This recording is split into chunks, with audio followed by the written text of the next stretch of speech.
मंडलाकारणं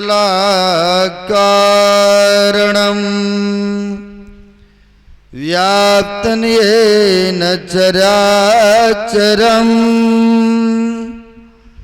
तत्पदं दर्शितं येन तस्मै श्री गुरवे नमः।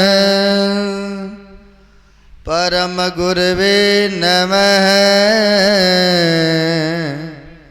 परापर गुरवे नमः। परमात्मा गुरवे नमः। आत्मा गुरवे नमः। आदि गुरुदेव अनादि गुरुदेव अनंत गुरुदेव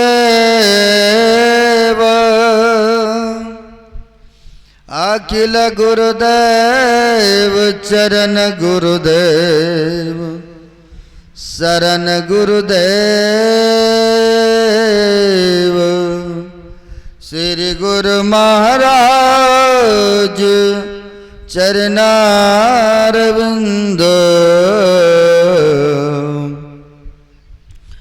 नमो नमस्ते। ब्रह्मानंदं परम सुखदं केवलं ज्ञानमूर्तं द्वंद्वातीतं गगनसदृशं तत्मस्यादि अक्षरम् एकं नित्यं विमलमचलं सर्वधी साक्षिभूतं भावातीतं त्रयगुणमृतं सद्गुरुं तं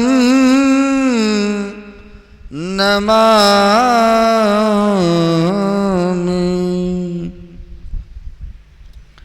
प्रातः स्मरणीयान श्री भूषित परमाराध्य संसदगुरु महाराज जी के पाद पद्मों में असंख्य असंख्य बार नमन है।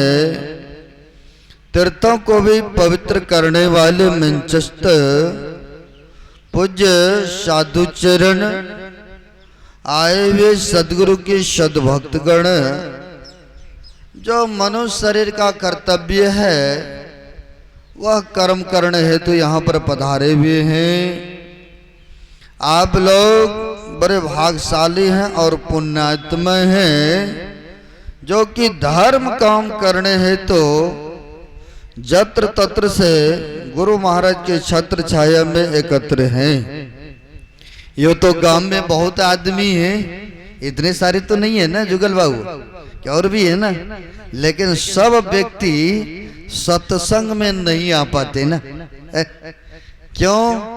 क्योंकि महापुरुषों ने कहा भागहीन को न मिले भले वस्तु को भोग, दाग पके मुख काग को होत पाक कर रोग। महापुरुष कहते इसका सारांश भागहीन व्यक्ति को सत्संग या साधु संतों का दर्शन नहीं अच्छा लगता, नहीं मिलता है। क्यों? क्योंकि भागहीन है। कहते हैं फुटले मनुष्यवा के भाग गुरु गम नहीं लही। जिसका भाग फूटा हुआ होता है, किस्मत फूटे हुए होते हैं, उनको सत्संग नहीं मिलता है, हरि कथा नहीं मिलता है। किस प्रकार?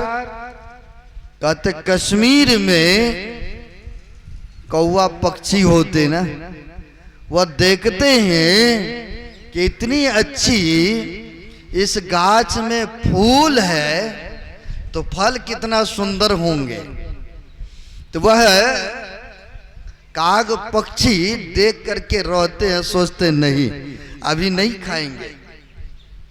आप लोग भी गाछ में फल लगता है ना, आप लोग उसके तरफ देखते रहते कि नहीं इसमें थोड़ा रस हो जाए, थोड़ा गुठली आम में हो जाए, थोड़ा पक जाए, यह बड़ी पक हो जाए, तब इसको तोड़ेंगे, तब इसको खाएंगे, तब ज्यादा आनंद आएगा ना। नहीं, कच्चा फल नहीं तोड़ते हैं, जल्दी नहीं तोड़ते हैं। वैसे ही वह पक्षी देखते रहते हैं कि इतना सुंदर जब इसमें फूल है तो फल कितना सुंदर होंगे भाई। चलो कोई बात नहीं है, हम भी इसी जगह, वृक्ष भी इसी जगह, भाई फूल से फल भी होंगे। चलो समय आने पर फूल से फल भी हो गए। सोचता है अभी कच्चा है, थोड़ा मीठा होने देते हैं ना, आम लग रहा है, कच्चा फल खाएंगे तो खट्टे लगेगा। तो सोचते क्या है, चलो पक लेने देते हैं, थोड़ा इनमें गुठनी होने देते हैं, तब तोड़ेंगे खाएंगे नहीं। जो देखिए जो डंडल को पकड़े रहते हैं, पूज्य सहदेव कभी कभी कहा करते, चूंकि उनके साथ में कई जगह जाने का सत्संग में भी शुभ अवसर प्राप्त होते रहा, तो कहा करते थे जो वृक्ष को पकड़ करके रहते हैं, आम ने डंडल को पकड़ करके रहते हैं, संसार के कितने हवे झोंके मारते हैं, नहीं बहुत तरह के हवा लगता है ना।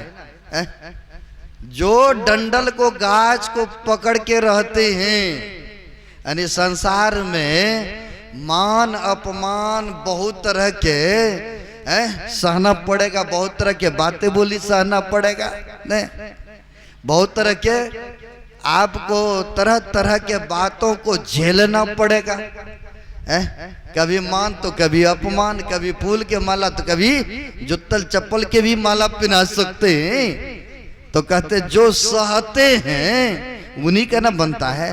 हमारे गुरु महाराज ने सत्संग योग में संग्रहित किए ना रामकृष्ण परमहंस जी महाराज की वाणी, जो सहता है उसी का बनता है, और जो सहना नहीं जानते हैं उनका बना काम भी बिगड़ जाता है, बिगड़ जाता है। अब होता क्या है, जो आम ने वृक्ष के डंडल को पकड़े रहते हैं, हवा के झोंके खाते रहते हैं, क्या होता है अंतिम में गाछ ने अपना गुण भर देते हैं कि नहीं, उनमें भी गुठली पैदा कर देते हैं कि नहीं, क्योंकि गाछ को पकड़े रहे ना, उनमें भी क्षमता बना देते हैं, वैसी योग्यताएं बना देते हैं, वैसी क्षमता वैसी योग्यताएं उनको बना के छोड़ते हैं। क्या होता है, जो डंडल पकड़े रहते हैं, गाछ में लगे रहते हैं, तो अंतिम में उनमें गुठली हो जाते हैं ना। और जब गुठली हुआ है, व्यक्ति तोड़ेंगे, और तोड़ेंगे तो खा लेंगे गुद्दे, और गुठली को जमीन के अंदर डाल दिया है तो क्या निकलेगा, गाछ निकलेगा ना। और गाछ हुआ तो उनमें भी शक्ति हो गई ना, वो भी अनेकों फल दे सकता है ना। जब पकड़े रहे उन्होंने डंडल को, गाछ को, तब ना उनमें ऐसी योग्यता क्षमता हुई।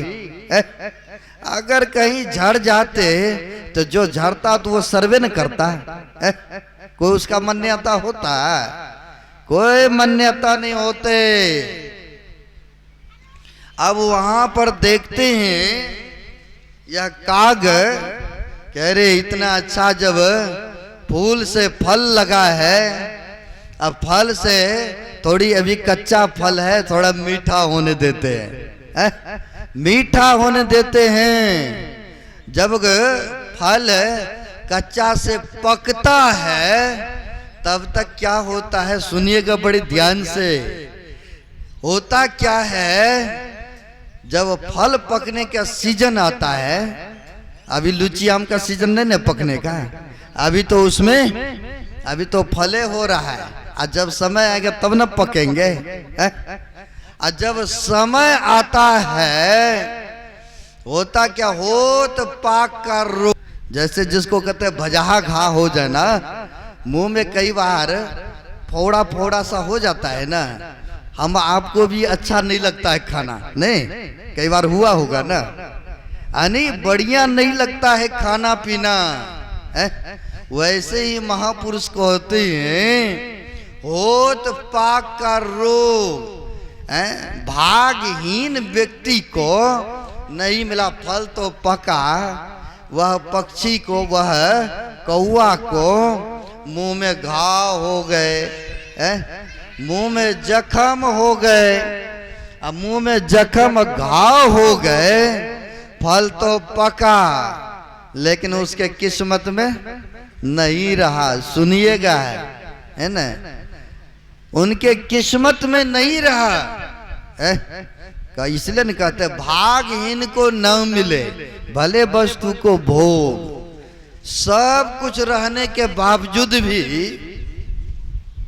कई बार क्या होता है, कमा कमा के धन रुपया मकान दुकान इकट्ठा किया और सोचते हैं व्यक्ति के वृद्धावस्था में आनंद से खाएंगे और बढ़िया से रहेंगे, बढ़िया बढ़िया तली चौकी चीज खाएंगे, मीठे मीठे फल खाएंगे, मीठे मीठे रसगुल्ला टिकड़ी पेड़ा खाएंगे।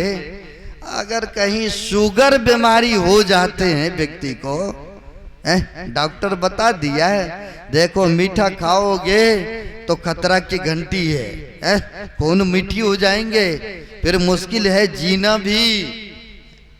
तो यानी भाग्यहीन को ना मिले ना, सब कुछ तो कमा कमा के इकट्ठा किए लेकिन भाग्य में नहीं है, तो नसीब में हुआ है, नसीब में नहीं होते हैं।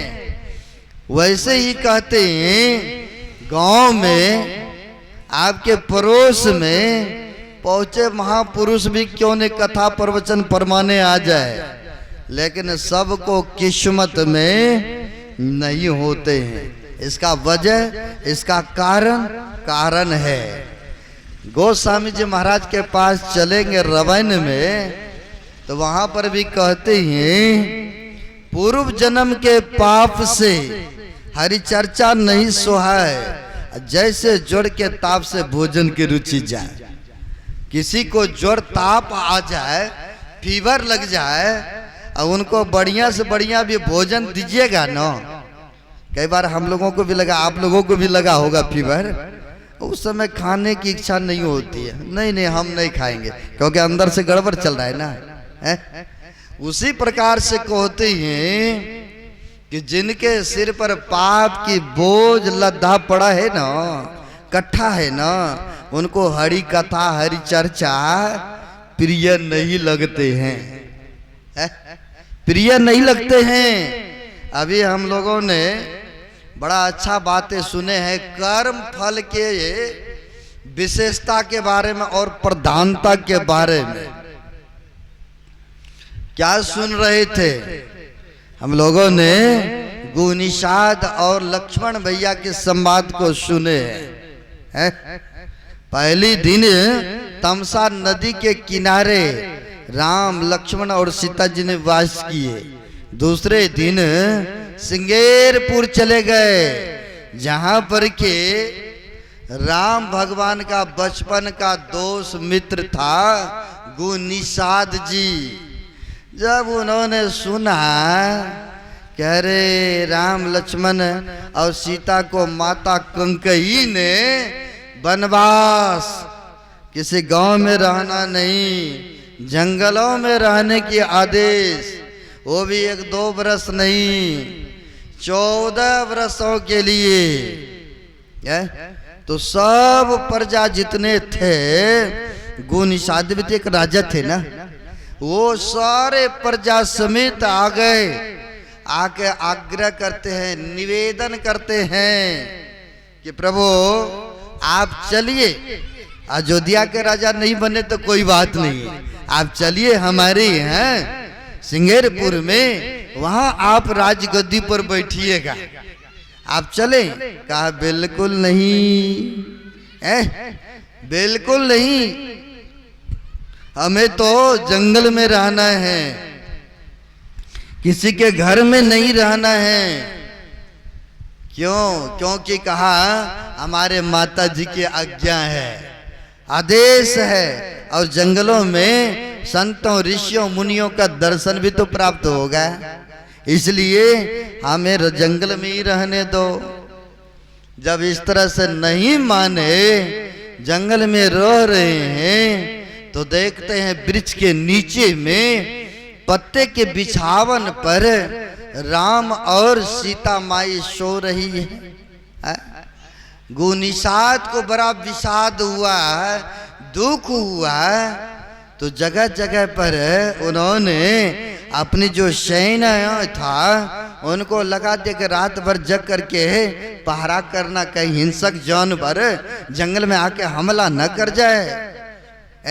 अगर सुरक्षा के लिए तो स्वयं भगवान है, लेकिन सब साधारण के लिए था कि भाई इनकी सुरक्षा के लिए अपनी प्रजाओं को नियुक्त कर दिया जगह जगह पर, और स्वयं वह जगे रहे लक्ष्मण भैया के पास। जब देखते हैं कि यह पत्ते के बिछावन पर सो रहे, आहा, कहते कंकई मैंने बढ़िया नहीं किया। बेशक भरत जी को राजगद्दी दे देते ये ठीक था, लेकिन वनवास तो कम से कम नहीं देना चाहिए था, वनवास नहीं देना। जब ऐसा कहा तब लक्ष्मण भैया ने बड़ा अच्छा मधुर बानी, मीठी बानी से समझाते हैं। बोले लखन मधुर मृद बानी, अज्ञान विराग भगति रस सानी। काहु न को सुख दुख कर दाता, निज कृत कर्म भोग सुनु भ्राता। हे भाई, क्यों माता जी को झूठी दोष दे रहे हो? कोई किसी को दुख और सुख देने वाला नहीं है, स्वयं यह निज कर्मों का ही हिसाब किताब चुकती करने आए हैं। क्यों आप झूठी कंकई माँ को दोष दे रहे हो? अब यहाँ पर प्रश्न होता है, भगवान से कौन सा ऐसा कर्म बन गए? हम आप जानते हैं ना, विष्णु भगवान का अवतार है, त्रेता युग में हुए ना, त्रेता युग में आए प्रभु श्री राम, और उनसे ऐसा कौन सी कर्म बन गए जिसके कारण उन्हें बन जाना पड़ा? अगर यदि देखेंगे पीछे बैकग्राउंड, बाबा नारद की शराप था, हम आप जानते हैं ना। हम शॉर्टकट केवल झलक दिखा रहा हूं। बाबा नारद जा रहे थे, सरक सरक देखा एक विश्व सुंदरी कन्या है बैठी हुई, और बैठे हुए उनके भाग तकदीर देख लिए इन्होंने।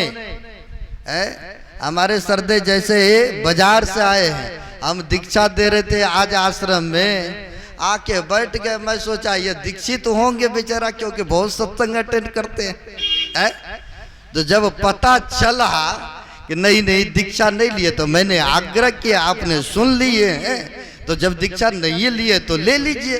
बेचारा तैयार भी हो गए, यानी कर्म इसका अच्छा बन गया आज, है ना, कर्म इनका अच्छा बन गए। गुरु के चरण में आ गए, दीक्षा ले लिए। अब वहां पर भी सुंदरी कन्या को देखते हैं। कौन? नारद बाबा ने जब उनकी भाग नसीब को देखा, कहा रे इनसे जिनकी विवाह हो जाएंगे तीनों लोक का मालिक बन जाएंगे। क्यों नहीं, हम भी तो वैसे हैं कि इन्हीं से रचा लेता हूं, जोर जबरदस्ती तो नहीं। बातों को रखा, कहा देखिए हमारी परंपराएं हैं क्या? तो कहा बड़ी सभा में हम लोग वहां पर सभा लगाएंगे, और हमारे हाथ में माला होंगे, और राजागण देवतागण सब वहां पर रहेंगे, और हमारी जिसके इच्छा होगा गले में माला डाल देंगे, वही जीवन साथी मेरे बनेंगे। बोला ऐसा है तो कोई बात नहीं, हम विष्णु भगत है, चलते हैं विष्णु लोग। वहां से चले गए, जाकर विष्णु भगवान से आग्रह करते हैं, प्रार्थना, प्रभु ज्यादा दिन के लिए नहीं, आप मात्र एक दिन के लिए आपने यह सुंदर रूप हमको